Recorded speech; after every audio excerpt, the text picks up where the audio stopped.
So, anyway, sorry I got interrupted there. So in comes the garnishment. The end of, they're forcing this on the courts. The courts are just barely beginning to enforce child support. Just starting to enforce garnishment wages, just starting to find the worst of the worst, the actual deadbeat dads out there. And you know, at this time, most of us, this is what doesn't occur to most people when they talk about child support. They think about their mothers, think about their grandmothers, they think about their fathers who probably weren't around or were married or whatever. They think about all that. But what they don't think about is, we were kids. We didn't know. We didn't have a clue. This is what we were told from our TV. This is what we were told from our parents. This is what we were told by the government. But we had never actually lived it as adults with kids. So to some extent, you kind of have to go restart. Let's decide for ourselves what we think today. Do we really want to do this? That's why we're kind of dealing with the history, because I'm asking, you know, hey, we're grown adults here. We don't have to agree to everything that our parents gave us. That's why our Constitution's built the way our Constitution's built. So that if we want to amend something and veto it or change it, we can. That's America. So that's the whole point. So in the middle of the 80s, we had a point in time where you had this struggle between the state and the federal courts, where this child support thing was a new thing. Really, historically, over the hundreds of years of America, it was very new. I could say a billion times that one of the biggest faults of our government isn't the health care bill that gets enacted, or this bill that gets enacted, or that bill that gets enacted. It's that we don't take our time and then go back 4 or 5 years later or 10 years later and look at it and go, what are the problems? You know, Obamacare, I don't think it'll be perfect. I think there's going to be problems with it. I think it's a great bill, but I think there's going to be big problems with it. I also think if you're really smart, you look at it 10 years from now and you go, hey, okay, what are the problems? How can we make it better? What happened with child support is we didn't make it better. They just had to fight and fight and fight and fight and fight to enforce it.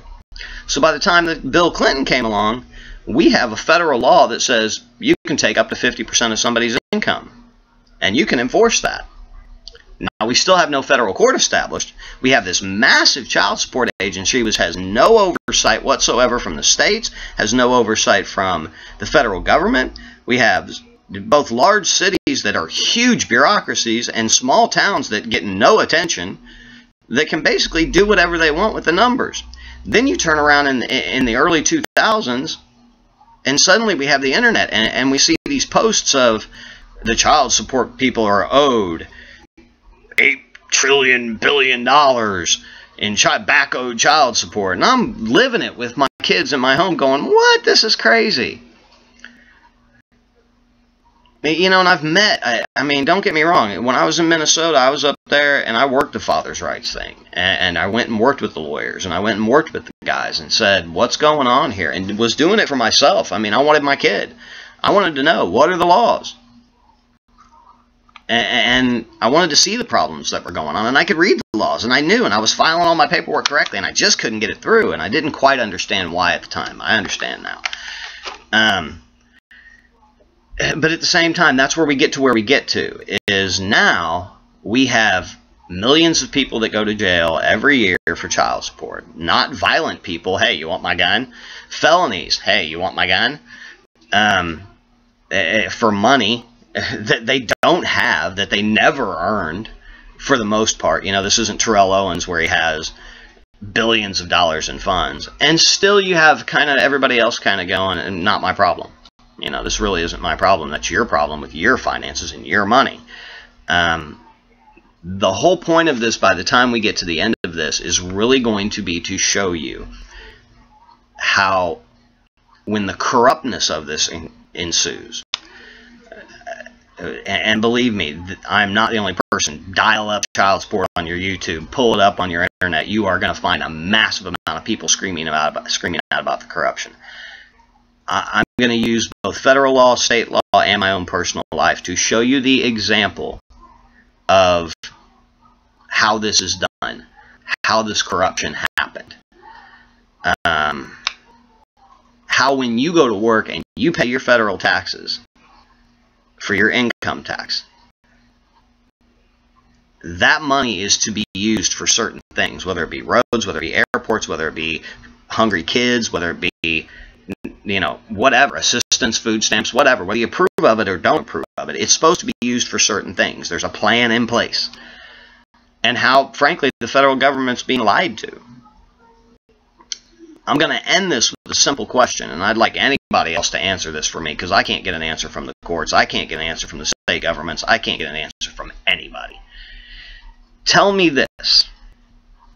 When your federal taxes are taken out, when your sales tax is taken out, when your local and state tax is taken out of your paycheck, it's done right now. You go buy a lollipop, and there's tax on it at a certain percentage. It's added up, it's figured in, pay your total, thank you, have a nice day. Here's your lollipop. You go down and buy a beer, same thing. You get paid, same thing. Point whatever percentage times earnings minus this, pow. Now, I'd love somebody to answer me this, because every single state in America with child support has a percentage attached to it. You will pay X percentage. Whether it be 12%, 17%, 18%, 20%. Why aren't the businesses allowed to take that percentage, or ordered to take that percentage, and go, say, 17%? You earn $400. 0.17 times $400 equals X. Subtract that from total earnings. There's your pay. Instead, what we get is, you're going to pay a flat fee. $150, $75, $300, sometimes up to $1,000 a month for somebody out there earning maybe $10 an hour. And it's a flat fee. Most of us get paid hourly. Or at least a ton of us do, especially if you're a single parent or you're in this system, you're usually working hourly. And we're allowed to, as business people, as management, as people who figure this all up, we're allowed to sit there and do, our payroll. Why can't we do payroll for child support? Why is it this flat fee thing? Now, you want to take 50% of America in divorces, most of which have kids. Apply child support to either parent. Come up with a total like that, where it's a flat fee of money that you can't prove was ever earned, when we're all working hourly, and then report to the federal government on that massive level, like looking at a weather map with dots all over it of all these people paying child support, and then report that to one federal government and say, yeah, that's a true number. They owe that amount. How? Somebody please tell me. How? Now that brings us pretty much up to speed as far as law goes. We're going to get more detail. But part 2 in this is going to be going back to the year 2000 when my daughter was born. And some things that occurred in Indianapolis. And we're going to begin to show you a felony that occurred in Indiana, Georgia, Minnesota, and Wisconsin that makes it a federal crime. After that, I'm going to show you tax law. And I'm going to show you more federal crimes. So we're going to have felonies in 4 states and 1 federal crime. And I'm going to show you one big cover-up. Assuming I get finished with it. Till then, I love you. Namaste. Take care.